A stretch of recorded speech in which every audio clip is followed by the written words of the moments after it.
Everybody, TJ here, back with another episode for Weekly Wrestling. Now, this week, I'm going back to Ring of Honor for this little gem that I have in my collection. In fact, it's actually one of my personal favorites ever in my library.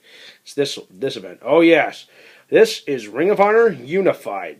This was their very first foray into the United Kingdom for the company's history. And for those of you that know this event, you know what happens on this night. Oh yeah, title versus title. Danielson versus McGuinness, as you see on the cover. And holy hell, what a great first night that they ever had in England. And this is one of my personal favorites. Why? Because just top-notch action at its finest, actually. It's so good, actually. And we're not...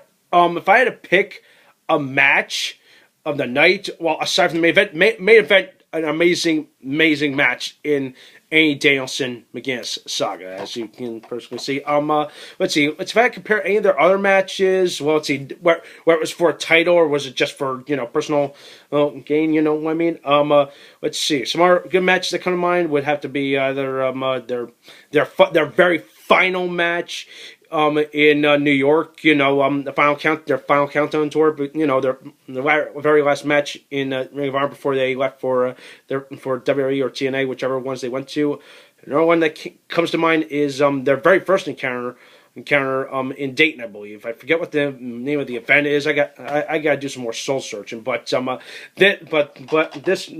main events of this event happens to be one of their best, in my opinion, actually. But the undercard is actually pretty darn good. I'm going to run through the undercard. There was a four-corner survival that kicked off the show. It was Colt Cabana, Matt Sydal, Giant Storm, and Spud. I believe believe that name's Rock and Spud rings any bells. It's Rockstar Spud and TNA, and of course it's something pretty cool actually. Just seeing two of their guys and two of our guys, the Ring of Honor guys, just going in the ring, just having a good match actually, and of course it was actually pretty darn good actually.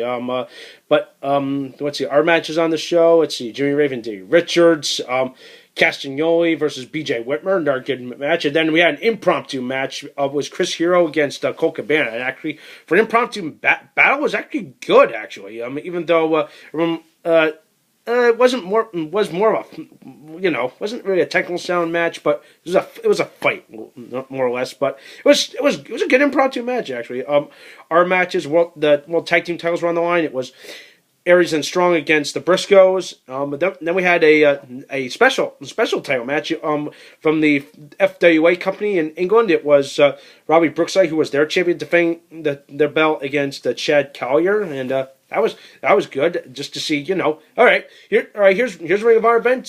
Here's another company that they're working with. Why don't you put your title on the put your title on the show, and that was actually pretty darn good, actually.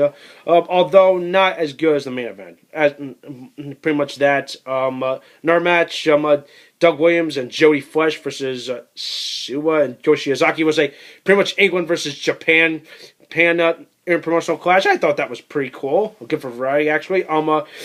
They're pretty much this. It's a solid show. It's like really hard to pick a good match of the night or a show-stealing match. Well, aside from the main event, our matches that tie for show-stealing match would have to be the tag team title match and maybe the Jimmy Rave Dave Richards match. I don't know. That match lasted 25 minutes. 25 minutes. Can you believe that? It blew my mind. It just took the cake, actually. Take your pick, actually. So, I definitely recommend that you guys pick this up. It's a definitely true classic in the Danielson McGuinness feud. What else can I say? Definitely, this is night 1 of 2. The other night is Anarchy in the UK, which of course is their second night. A lot of people say usually the second nights isn't as good, as like a double feature of what they do over the weekend. But the heck, it's something. But with that, this gets my overall rating of 9 out of 10. So. That's it. Let me know what you think. If you don't have this event, you can definitely pick this up by our. It's probably very hard to find nowadays. You can probably find it maybe eBay. I highly doubt you can probably find it off of the Ring of Honor website, but it's certainly out there. If you don't have this event, definitely get it. All right. So that does it for this week. I'll see you next week for more. All right. Take care, guys.